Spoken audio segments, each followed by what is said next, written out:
Ce mercredi, c'est un témoignage exceptionnel que RFI vous propose, celui du commandant de la garde républicaine du Bénin, c'est-à-dire l'officier supérieur qui a protégé le chef d'État béninois, Patrice Talon, et son épouse dimanche dernier à 5 heures du matin dans leur résidence de Cotonou.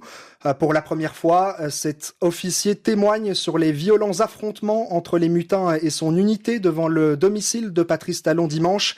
Il raconte la détermination des forces spéciales du colonel Tigri à vouloir s'emparer de la personne du chef d'État et la volonté farouche de son unité à défendre le président contre ces mutins.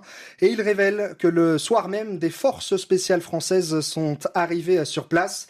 Le colonel Tevoe Djre, commandant de la garde républicaine béninoise, témoignage au micro de Christophe Boisbouvier. Colonel Tevoe Djre, bonjour. Bonjour. Alors, il y a eu une tentative de coup d'État dimanche dernier. Comment ça s'est passé ? Effectivement, il y a eu tentative de coup d'État le dimanche dernier et tout a commencé à 2h10 où j'ai reçu un appel du général de corps d'armée Bertin Bada, qui est le directeur de cabinet militaire du président de la République, qui m'a alerté qu'il était attaqué à son domicile par des hommes cagoulés. Et là, je lui ai demandé la géolocalisation de sa maison pour pouvoir envoyer des renforts dans sa maison. Mais tout de suite, les choses se sont enchaînées parce que, à la suite du général Bada, le général Abouissa, qui est le chef d'état-major de l'armée de terre, m'a appelé également que lui aussi, il était attaqué. Alors, j'ai compris tout de suite que ça, ce n'était pas un acte isolé ou de délinquant, mais que ça pourrait être une tentative d'atteinte à la sécurité d'État. Et en tant que le premier responsable de la sécurité d'État, j'ai fait alerter la garde républicaine et moi-même, je me suis porté au niveau de mon unité pour pouvoir éventuellement défendre la patrie. Et ça n'a pas raté parce que les choses se sont enchaînées telles que vous l'avez remarqué.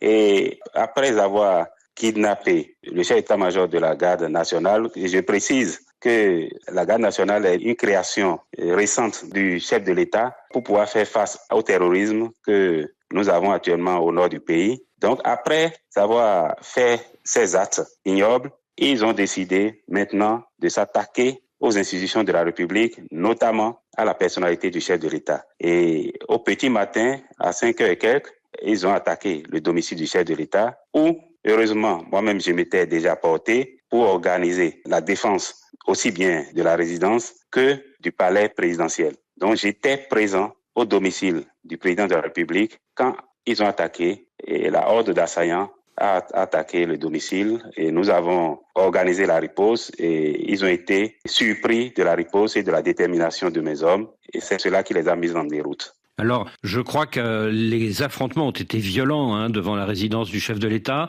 Est-ce que le président et son épouse étaient à l'intérieur de leur résidence ? Oui, non seulement je vous confirme que le président et son épouse étaient présents sur les lieux, mais j'ai été agréablement surpris du courage du président de la République qui était collé à moi en tant que chef militaire, était collé à moi pour suivre les combats, et malgré mon insistance à lui demander d'aller s'asseoir, il a tenu à être à mes côtés et à suivre les opérations. Et ça, il a fait de 3 heures du matin où j'ai mis pied chez lui, toute la journée jusqu'au soir où les opérations ont fini. Il était tout le temps avec moi. Et ces affrontements devant cette résidence, ils ont duré combien de temps ? Oui, c'était des affrontements très violents qui ont duré environ 45 minutes parce que les assaillants ont attaqué d'abord avec les engins blindés et nous aussi, nous avions nos engins blindés sur place et c'était un combat farouche. Après, ils ont débarqué et ont utilisé les différentes ruelles menant à la résidence, mais c'est sans savoir que ces ruelles-là étaient bien tenues et ils ont été mis en déroute. Donc, ça a duré environ 45 minutes. Est-ce qu'il y a eu des morts ?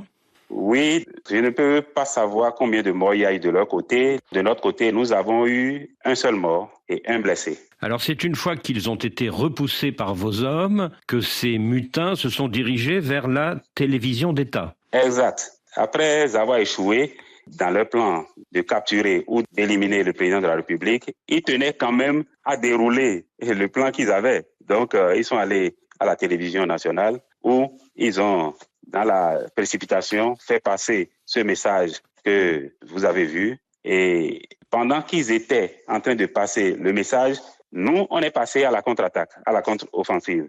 Donc, quand nous avons détruit l'un de leurs blindés, et là, c'était la débandade.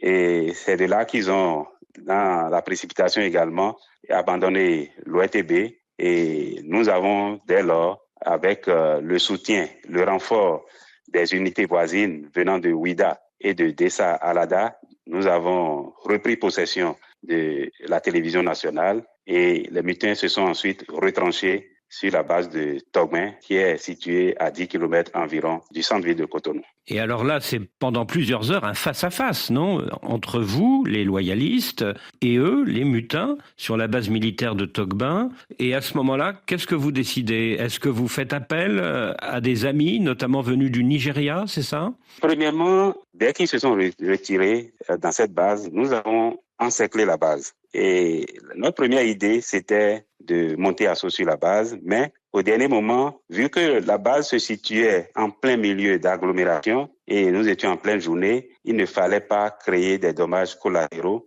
et nous avons décidé de ne pas aller à cet extrême. Et c'est pour cela que, en fin de journée, vers 18 heures, nous avons fait appel à la coopération internationale, à la coopération sous-régionale, sous mandat de la CEDEAO. La partie nigériane nous a répondu favorablement et nous avons procédé plutôt par des frappes ciblées, chirurgicales, pour détruire les engins à l'intérieur qui pouvaient leur permettre de venir attaquer à nouveau, parce qu'ils avaient le plan de venir prendre possession de l'aéroport et autres. Donc il fallait tout de suite finir avec cela. Et quand il y a eu les frappes, déjà, ceux qui étaient dans la base ont pris la clé des champs. Et la base était vidée. Et puis, c'est après cela que nous avons utilisé les renforts qui nous étaient venus de Ouida et du camp d'Alada pour faire le ratissage. Et ce ratissage a été fait avec également les éléments des forces spéciales françaises qui nous sont venus d'Abidjan et qui ont fini le travail que nous avions si bien commencé.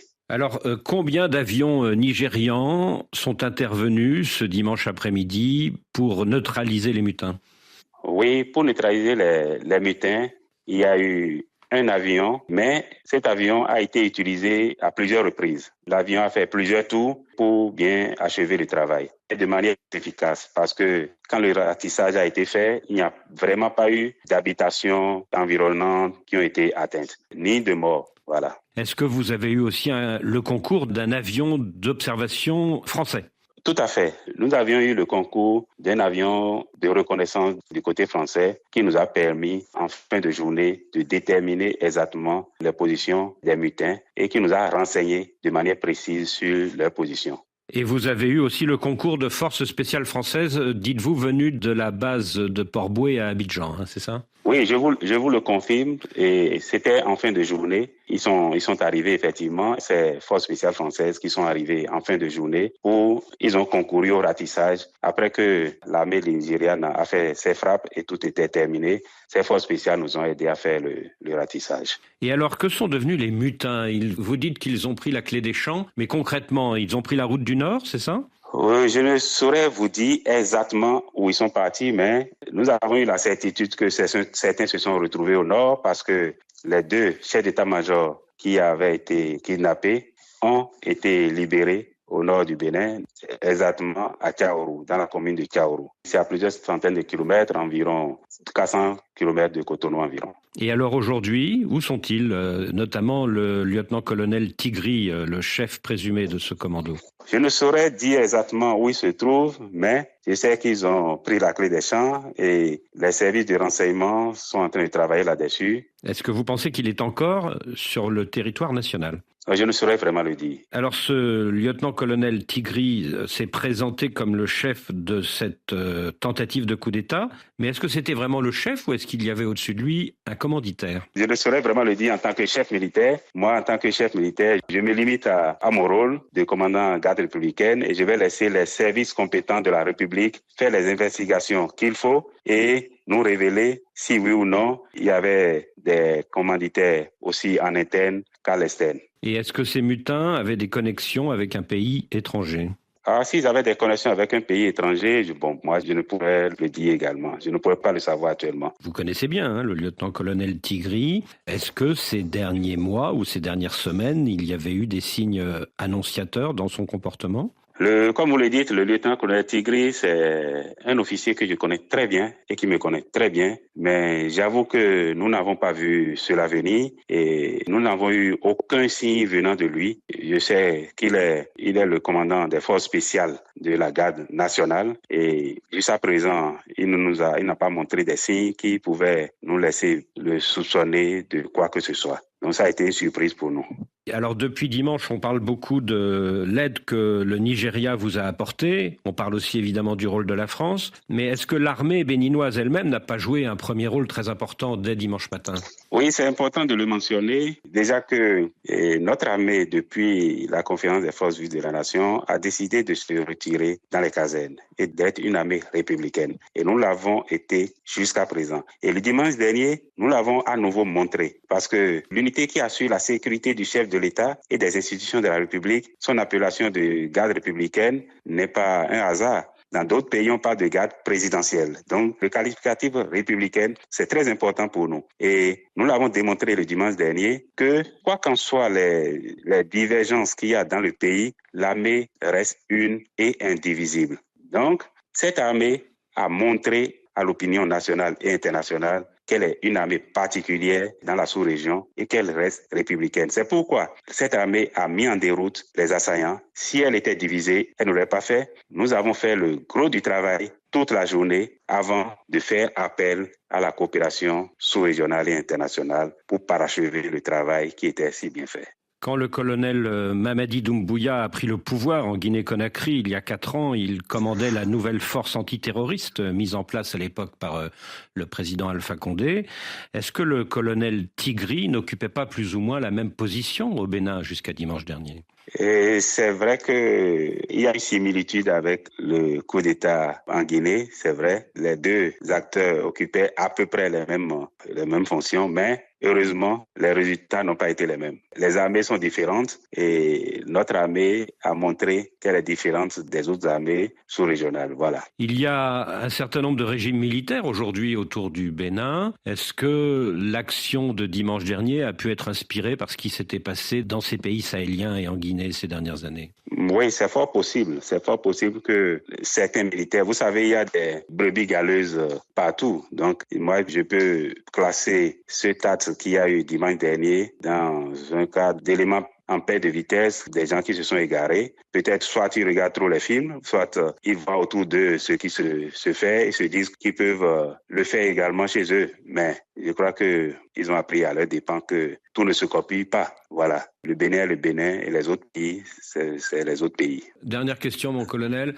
Dans leur revendication de dimanche dernier, les mutins ont affirmé que l'armée était mal organisée face aux périls djihadistes dans le nord de votre pays et que les familles des soldats tombés au front n'étaient pas assez accompagnées et considérées. Qu'est-ce que vous répondez ? Vous savez, qui veut tuer son chien ou noyer son chien l'accuse de rage. Donc, ces revendications ne sont pas du tout fondées. Je suis une autorité militaire, je suis bien placé pour le dire. Aujourd'hui, vous êtes des journalistes, vous pouvez descendre sur le terrain, faire vos enquêtes. Vous comprendrez que l'armée béninoise est mieux équipée, beaucoup mieux équipée qu'elle était il y a une dizaine d'années. La preuve, la dizaine d'engins blindés que les assaillants ont utilisé pour venir attaquer la garde républicaine, ces engins ont été acquis pendant ces dernières années. Donc, nous ne possédions pas d'équipement aussi moderne par le passé. Et aujourd'hui, nous avons des camps militaires bien construits et vous pouvez venir au Bénin pour le constater. Ce que nous avons aujourd'hui, nous pouvons nous enorgueillir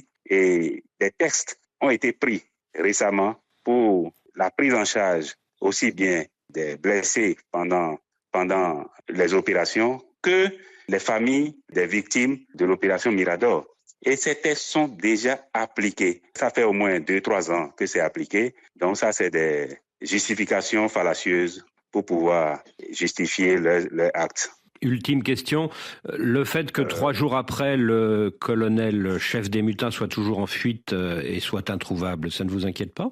Non, pas du tout. Nous ne sommes pas du tout inquiets. Nous sommes une armée aguerrie. Si demain, il devait le répéter, nous ferons face également. Donc vous pensez être en mesure d'arrêter le chef des mutins ? Ce n'est pas mon rôle de poursuivre ou d'arrêter le chef des mutins. Il y a d'autres structures compétentes qui sont dédiées à cette tâche. C'est-à-dire ? Or, la police républicaine, les services de renseignement, c'est leur rôle. Colonel Dieudonné Djimon Tevoedjré, je vous remercie. Merci, M. Christophe Boisbouvier.